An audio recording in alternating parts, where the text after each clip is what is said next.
नमस्कार दोस्तों। आज आप सबके बीच में एक बार पुनः मैं आया हूँ। आज का टॉपिक बड़ा संगीन है मेरी नज़रों में। उम्मीद करता हूँ कि आप सबकी नज़रों में भी उतना ही संगीन होगा जितना कि मैं मानता हूँ।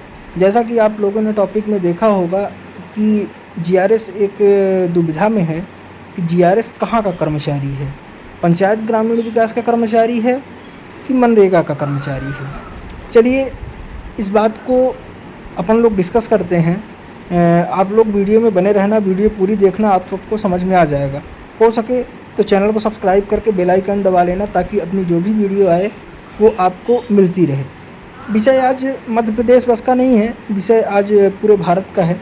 जहाँ जहाँ मनरेगा से जीआरएस की नियुक्ति हुई है उन सबका एक विषय है। दोस्तों, अभी विगत कुछ दिनों पहले पुनः एक बार दिवाली के अवसर पर मनरेगा के समस्त कर्मचारियों की तनख्वाह बढ़ाई गई, जिसमें कहीं भी जीआरएस का नाम जिक्र हुआ ही नहीं। और अगर कभी न कभी ऐसा होता भी है, बहुत सारे ऐसे लेटर भी हैं जिसमें साफ शब्दों में ये लिखा रहता है कि समस्त कर्मचारियों पर यह लागू होता है मनरेगा के रोजगार सहायक को छोड़कर। अगर सदन में क्वेश्चन उठाता है, कोई पूछता है कि मध्य प्रदेश में जीआरएस को कितनी सैलरी दी जाती है और किस किस विभाग का काम कराया जाता है और किस किस विभाग से सैलरी दी जाती है, तो अपने सरकार में बैठे हुए मंत्रियों का साफ शब्दों में जवाब होता है कि मनरेगा के 36 काम जीआरएस से कराए जाते हैं, 22 विभागों का काम जीआरएस से कराया जाता है। दुनिया के जितने काम पंचायत ग्रामीण विकास के अंदर आते हैं समस्त काम जीआरएस से कराया जाता है, लेकिन मानदेय के तौर पर उनको मनरेगा के द्वारा ही मानदेय दिया जाता है। आप सब लोगों ने ये देखा भी होगा, सुना भी होगा, समझा भी होगा, सबकी बात इस संज्ञान में आ चुकी है। बात उठती ये है कि जब मंत्रियों के द्वारा ये कहा जाता है कि ये समस्त जो मानदेय है तो मनरेगा के द्वारा जीआरएस को दिया जाता है, तो फिर जब मनरेगा विभाग से अदर कर्मचारियों के वेतन वृद्धि की लिए लेटर निकलता है या वेतन वृद्धि किया जाता है तो उसमें जीआरएस का नाम क्यों नहीं होता। दोस्तों, जीआरएस एक ऐसा प्राणी है कि आज तक अपने आप को ये नहीं समझ पाया कि जीआरएस मनरेगा का वास्तविक में कर्मचारी है या पंचायत ग्रामीण विकास का कर्मचारी है। पंचायत ग्रामीण विकास जीआरएस को अपना कर्मचारी मानती नहीं है और मनरेगा कुछ समझती नहीं।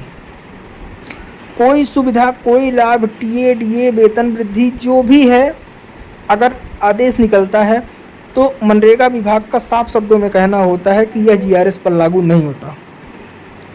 और पंचायत ग्रामीण विकास अपने स्तर पर जीआरएस को सम्मेलन नहीं करती है, कहती है कि आप मनरेगा के कर्मचारी हो। आखिर जीआरएस है कहाँ से? जीआरएस की भर्ती संविदा में साफ शब्दों में लिखा गया कि पूर्णकालिक संविदा में मनरेगा विभाग द्वारा कराई जा रही।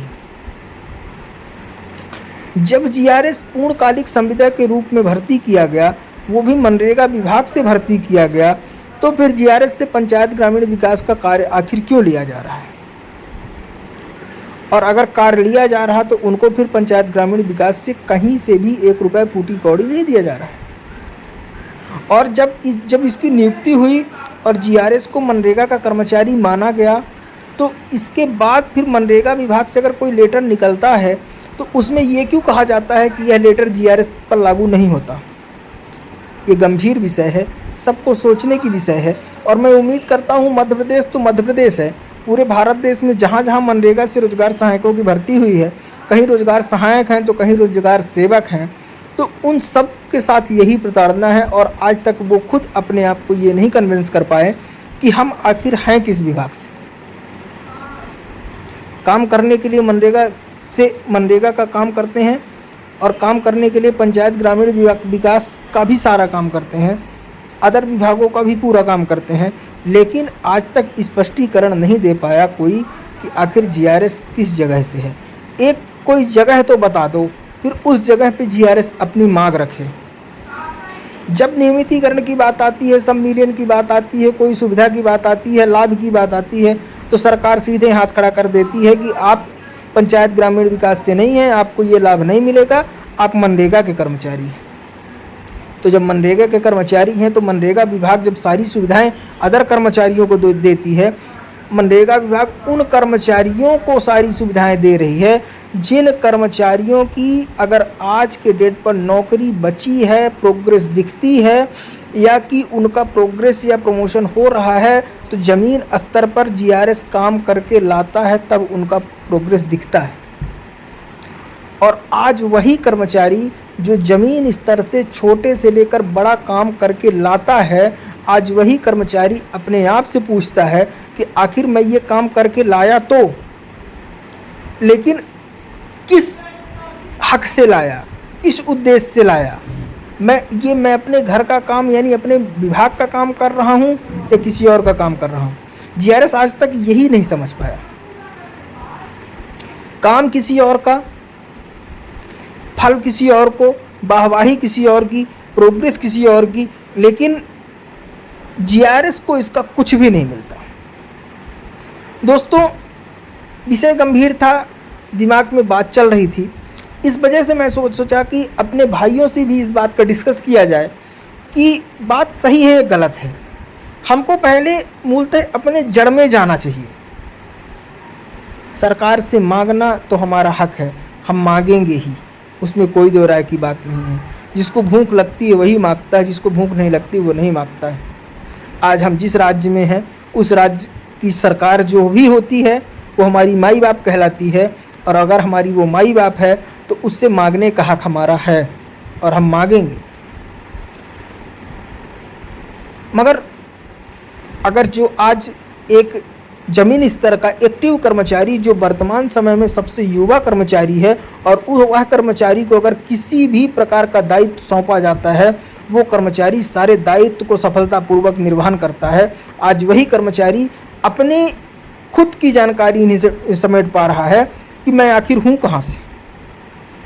काम तो मैं इतना करता हूँ जितना काम आज की डेट पर मध्य प्रदेश का एक जीआरएस करता है, सारे विभागों का ऐसा कोई विभाग नहीं है जहाँ के कर्मचारी अदर विभागों का भी काम करते हों। मुझे तो नहीं लगता, कोई नहीं बता सकता। दोस्तों, बात यही थी, इसलिए आज मैं आप सबके बीच में आया कि क्यों ना आप सबसे डिस्कस किया जाए, जाना जाए और समझा जाए।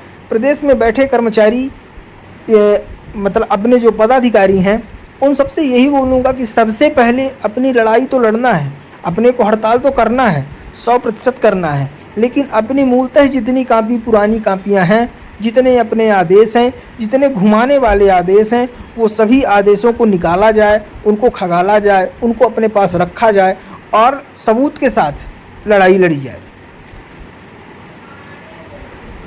आप लोगों ने सुना होगा कि अभी से इसके पहले तक निर्वाचन आयोग सिर्फ गवर्नमेंट कर्मचारियों से निर्वाचन करवाती थी। आज जीआरएस एक ऐसा व्यक्ति है कि हर निर्वाचन आयोग के कार्य में जीआरएस संलग्न है। चाहे आप बीएलओ ले लो, चाहे आप चुनाव ड्यूटी ले लो, चाहे आप ईवीएम कमीशनिंग ले लो, जो भी काम देखो उसमें जीआरएस रहता है। हर कर्मचारी को चुनाव ड्यूटी का एक एक रुपये मिलता है, लेकिन जीआरएस एक ऐसा कर्मचारी है, मैं खुलेआम कहता हूँ, इस बात का जो भी व्यक्ति सबूत के साथ मुझे बताना चाहे तो बताए, 1 रुपये उसके आने जाने का, जिला में निर्वाचन कंट्रोल रूम होता है, जीआरएस डेली ड्यूटी करता है, 1 रुपये उसके आने जाने का उसको पारिश्रमिक नहीं मिलता कि उसके गाड़ी में उसको पेट्रोल डाला ले। आखिर क्यों?